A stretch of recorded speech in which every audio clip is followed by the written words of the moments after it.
जय श्री राम। मानस चर्चा में आप सभी का स्वागत है।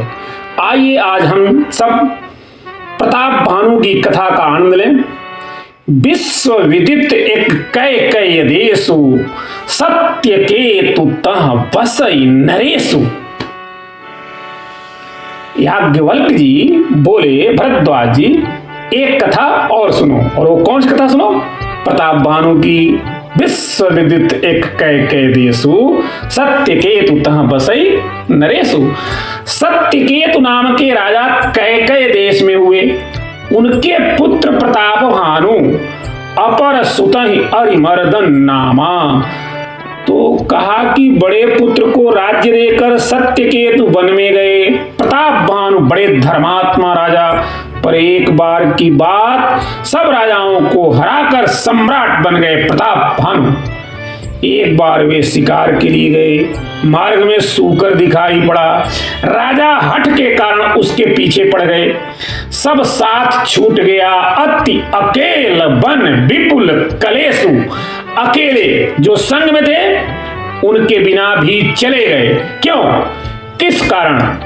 अभिमान के कारण। अति अकेल कौन? कहा कि अभिमानी अत्यंत अकेला होता है और भक्त कभी अकेला नहीं होता। मुख में हो राम नाम, राम सेवा हाथ में। मुख में हो राम नाम, राम सेवा हाथ में। तू अकेला नहीं प्यारे, राम तेरे साथ में। पर यह तो अति अकेल बन विपुल कलेशु, तदपि न मृग मग तजई नरेशु। वारा छिप गया गुफा में, अब लौटना मुश्किल। वन में भटक गए, कपटी मुनि मिल गए। वह राजा था, प्रताप भानु से हार गया था। मुनि भेष धारण करके रहता था। ते ही न जान नृप नृप ही सुजाना। प्रताप भानु से नहीं पहचान सके, पर वह समझ गया। ठहरो ठहरो, कहाँ जाओगे? और व्यंग देखो, प्रताप भानु कपटी मुनि के फेर में कब पड़े? जिसका प्रताप सूर्य की तरह हो, वह कब पहुंचा कपटी मुनि के पास? आसन दिन अस्त रवि जानी, आसन दिन अस्त रवि जानी। सूर्यास्त के समय। अब पूछा, तुम कौन हो? चक्रवर्ती राजा दिखाई पड़ते हो। नहीं महाराज, प्रताप भानु का सचिव हूं मैं। अच्छा महाराज, आप कपटी की बात सुनो। क्या करोगे मेरा नाम जानकर? नहीं नहीं महाराज, मेरा नाम है एक तन। महाराज, अर्थ जब सृष्टि उत्पन्न हुई थी तब हुआ था, तब से शरीर बदला ही नहीं।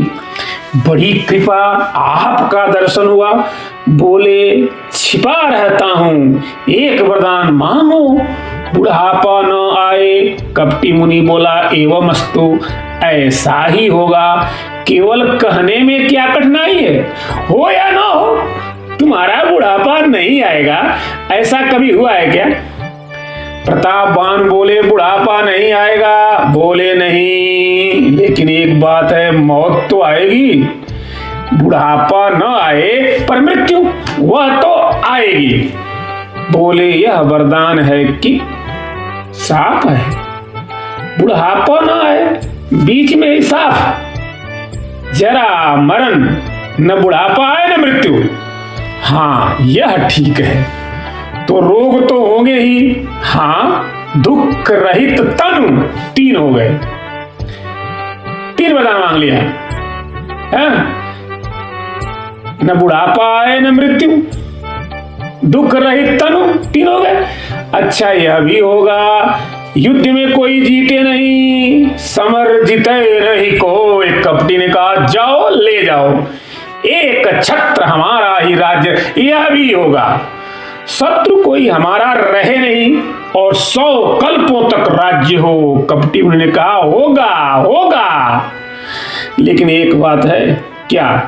यह तो सब हो जाएगा, लेकिन नष्ट जब होगे तो उसका कारण केवल एक हो सकता है, और सबको तो मैं बस में कर सकता हूं, पर तप बल विप्र सदा बरियारा।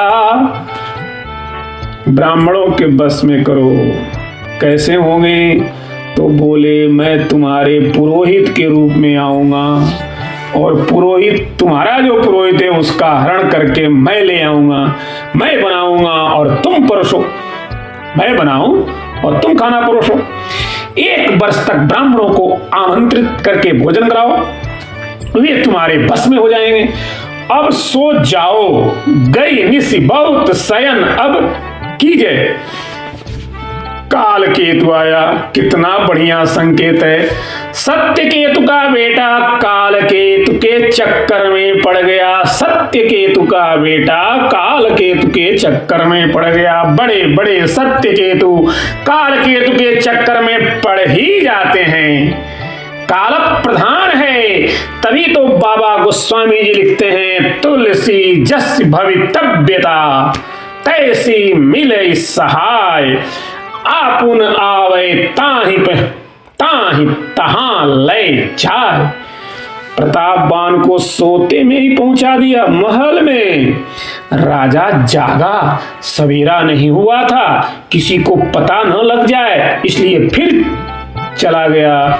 गए जाम तब भूपति आवा, लौट कर आया तो घर घर उत्सव बाज बधावा।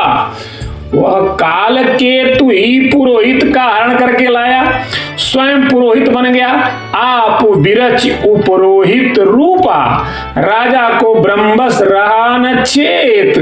ब्राह्मणों को निमंत्रण दिया, उसने रसोई बनाई और गोस्वामी जी कहते हैं, माया मयते के न रसोई, माया मयते ही किन्न रसोई।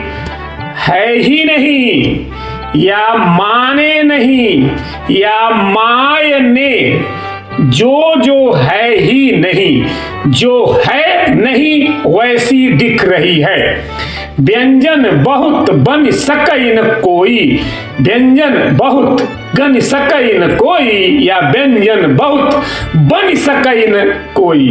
परसन जब ही लाग मही पाला, भाई आकाशवाणी तेहि काला। आकाशवाणी भी उसी ने कर दी और कोई नहीं किया। है बड़ी हानि अन्न जनि खाहू, क्योंकि भयउ रसोई भूषुर मासु। ब्राह्मणों का मांस इस भोजन में। तुलसीदास जी कहते हैं कि कुछ था ही नहीं, लेकिन सब द्विज उठे मानी विश्वासो। साप दिया ईश्वर राखा धर्म हमारा, जय हसी तय समेत परिवार। राक्षस हो जाओ बोले विप्र सकोप, तब नहीं कछु किन्ह विचार। हो निशाचर जाय तुम मूढ़ सहित परिवार। तब भगवान बोले, मैं बहो भय बहोरी बर गिरा आकाशा। भगवान ने कहा कि ब्राह्मणों, इसने तो विचार ही नहीं किया, पर तुमने भी विचार नहीं किया। इस राक्षस ने तो विचार नहीं किया, लेकिन ब्राह्मणों तुम लोगों ने भी विचार नहीं किया। राक्षस यहां कौन है? वही कपटी मुनि और कालकेतु। विप्र शाप विचार न दिन्ना। अब भगवान की आकाशवाणी हुई है, विप्र शाप विचार न दिन्ना, नहीं अपराध भूप कछु किन्हा। प्रताप भानु घबरा कर भीतर गया, न भोजन न रसोई कुछ था ही नहीं। सब प्रसंग मैं सुरन सुनायो।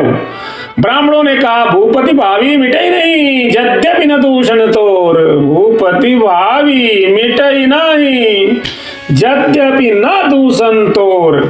अब ब्राह्मणों का साप तो मिट ही नहीं सकता, लेकिन चलो हम संशोधन कर देते हैं कि तुम बड़े बलवान बनोगे, वैभववान बनोगे, भुजाओं के बल के कारण तुम्हारे जैसा कोई नहीं होगा। तब उस खल ने जहां तहां पत्र भेजे कपटी मुनि के रूप में। सब राजा इकट्ठे हुए और सब भाइयों सहित परिवार सहित प्रताप भानु वीर गति को प्राप्त हुए। वही प्रताप भानु रावण बने। उसका जो भाई अरिमर्दन था वह कुंभकर्ण बना। उनका मंत्री धर्मरुचि विभीषण के रूप में अवतरित हुए। तीनों भाइयों ने घोर तप किया।